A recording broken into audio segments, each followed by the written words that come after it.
Seventh, I will ask Congress to establish an independent auditing system to continually monitor our intelligence agencies to ensure they are not spying on our citizens or running disinformation campaigns against the American people. Whoever's working, I can click on their camera right now and I can watch their interaction. Can I see Whoever's it? working, I can click on their camera right now and I can watch their interaction. Can I see it?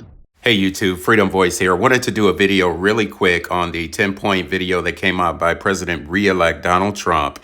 In that video, he talked about setting up a special auditing team to look into U.S. citizens being spied on in the fusion centers or by intelligence agencies. This video is, in fact, intelligence agencies spying on Americans. Live Google. This is a big, big deal. And What do you mean live Google? So I'm going to show you right now. I can tell you where everybody is, what they're doing.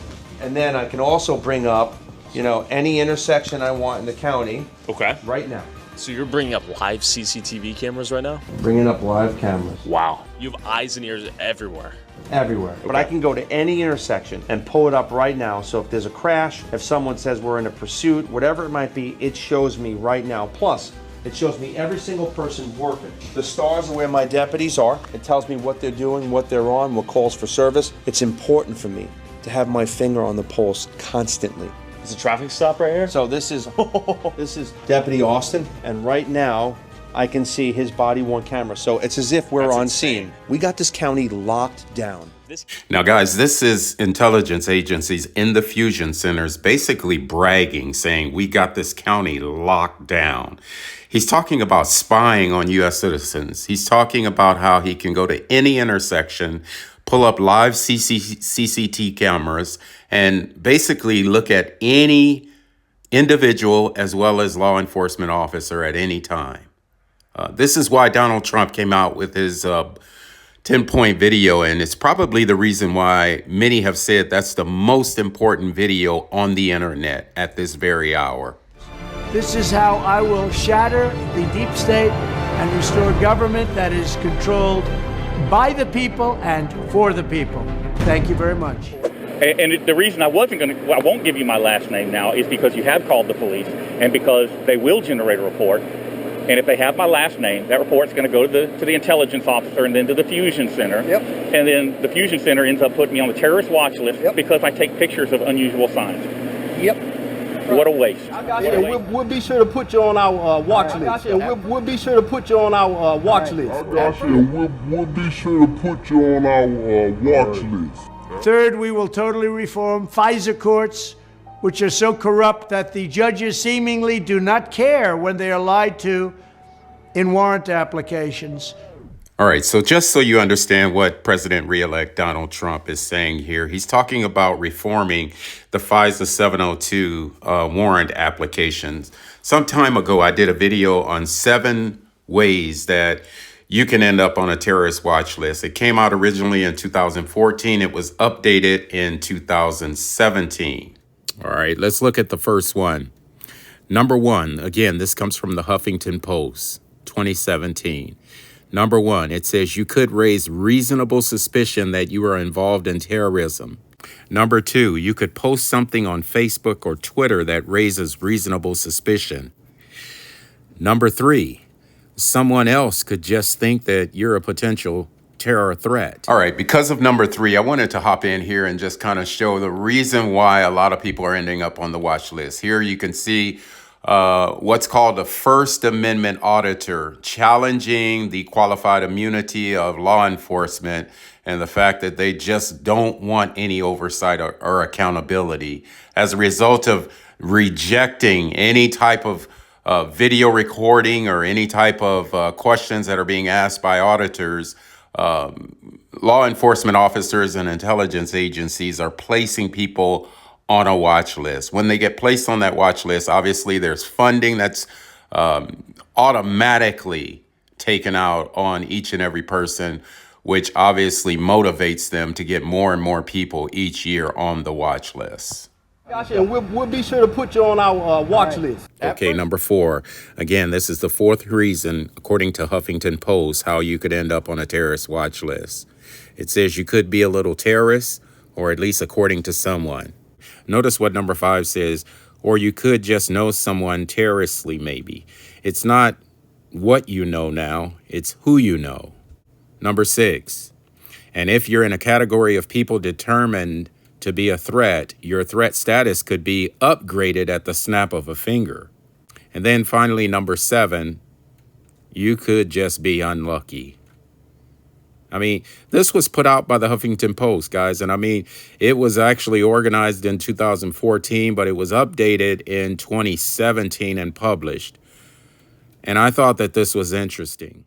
This is Justin Pulliam. Justin Pulliam is a First Amendment auditor. And a lot of the footage that I put on this video, I got by permission from his channel. And I want to let him go ahead and explain how he was placed on a watch list, because I believe it shows how targeted individuals can end up on a watch list and be harassed and be marginalized for no apparent reason. The Houston Regional Intelligence Service Fusion Center distributed a suspicious activity bulletin about a First Amendment audit in Jersey Village. The bulletin explains that First Amendment auditing is a largely American social movement. Auditors believe that the movement promotes transparency and open government. The Tactical Intelligence section complains that the auditors quote the relevant law to officers as the basis for their refusal to self-identify. This sometimes results in officers arresting auditors for any potential or perceived crime that could potentially be justified by the occasion. Making an arrest for a potential crime that could potentially be justified. That perfectly sums up American police under qualified immunity. And notice that the potentially justifiable potential crime is triggered by the auditor following what the police admit is the relevant law. The Anti-Terrorism Bulletin then complains about me going to the Jersey Village police station, claiming that I entered the public entry and proceeded through the building while live streaming. The Tactical Intelligence cops are great liars and embellishers. I was in the small lobby just a few feet inside and did not go through the building. They complained that I identified people and provided the phone number via the stream. Okay, here's my name, here's my card. Okay. My email down there, DA Smith. Okay, and that's the That's my reference phone number number to me. Okay. We'll be sure to put you on our watch list. At first, DPS denied that I was on a watch list, but after I told them to check again, they changed their tune. They refused to release the records, claiming they were confidential information related to terrorism. They said the records at issue were assessments assembled and maintained by the department for the purpose of investigating potential acts of terrorism. Wow, that sounds really bad. These are very serious allegations against me. But please don't let the police scare you away from my channel. The records in question are suspicious activity reports. The tyrants have redefined journalism in order to allow the police state to crack down on those who criticize the police. According to Texas DPS, investigative journalism is behavior that may be indicative of intelligence gathering related to potential criminal behavior. Apparently, they consider citizen journalism an ongoing and future risk to public welfare. China, Russia, and North Korea would agree. The Texas DPS attorneys tried to hide the bulletins. And they did. They won. Government attorneys do not serve the public. Their purpose is to protect government agents and shield them from liability when they break the law. They hide as much information as possible. But I later obtained one of the secret Homeland Security bulletins through other sources. Third, we will totally reform FISA courts, which are so corrupt that the judges seemingly do not care when they are lied to in warrant applications. Is that your personal phone? What's your name? What's your name? Identify yourself. You just made contact with me. Identify yourself. Is that your personal phone? Identify yourself. So can I see the recording? All right, Shaw, I'm gonna get everything on that phone, man. Please do. I'm gonna get it because that's your personal phone. No, right? it's not. That's what you think. That's what phone is that? That's what you think. Shaw, we're gonna get everything that's on there. Get Man. what you need to get. Man, you don't need to be speeding in the school zone. Well, you don't need to lie. I got you on the dash. You don't need to lie. Pursuant to the Public Information Act, every person has the right to obtain public information from governments in Texas. I requested Shaw's video, and DPS sent it over. What's your problem, man? What's your problem? You're gonna want to run that plate. I'm gonna run it. I'm gonna run it. I'm gonna run you. All right, you're gonna run me? Yep. How you gonna find out who I am? I'll find out who you are. All right, go ahead. Go do your job. Why are you speeding, man? You got a man right here in the red shirt. VIN number. Wait, where is it? He had the camera app open, but he got mixed up. He wasn't filming when he thought he was, and he was filming when he thought it was off. As a matter of fact, David Young, Lincoln, 4389. He's gonna go pull us. He's gonna go run us right now. You do know that's entirely illegal, right? You have no reason to run his place. But when you do run his place, you're going to be regretting that you did that. Okay. Trooper Shaw knew he couldn't arrest me for filming the police, but there are endless ways to nullify the First Amendment. One way is to find a warrant, such as an unpaid parking ticket, and use that to arrest a pesky citizen journalist. Shaw ran my license plate through the state database to get my driver's license. He then checked me for warrants. Since he knows how to operate his body camera better than his cell phone, we have that footage. What is that? Is that your body cam? I'll answer questions. Are you afraid? You think I'm going to hurt you or something? Sir, do I have a gun pulled on you? So I'm not afraid of you. I'm just wondering. You're no threat to me. I'm just wondering why you acting You're no threat to me. Why you acting so weird, man? People going around lying, trying to get a name for themselves. You have it on. I already have a name for myself. No, you're just a liar. And liars go to hell. Because that's not nice at all. Well, that's what happens when you lie. That's not nice. All right, it's this type of behavior that's very unprofessional, and it really makes people question law enforcement's role in the community. It makes people not want to cooperate with law enforcement.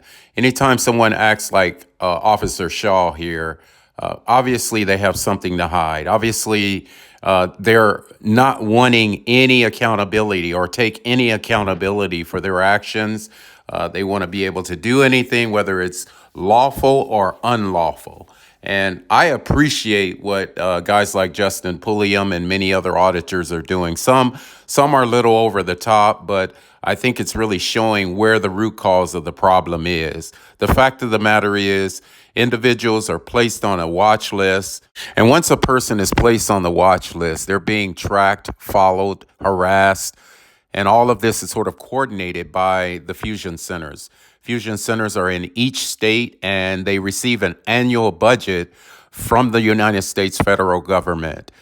The FBI or the F-Boys are coordinating the exchange of information between the fusion centers and the government. And so they obviously are supporting all of this harassment, all of this illegal stalking. And keep in mind, guys, originally the whole FISA 702, Section 702, was to be a foreign intelligence gathering tool. But obviously it's gotten way out of hand, and I believe it's gotten way out of hand because of the funding behind it. All right, guys, I'm going to end it here. We're going to continue on the next video, probably later on this week. I think I'll do a part 2 to this video here. Until next time, take care.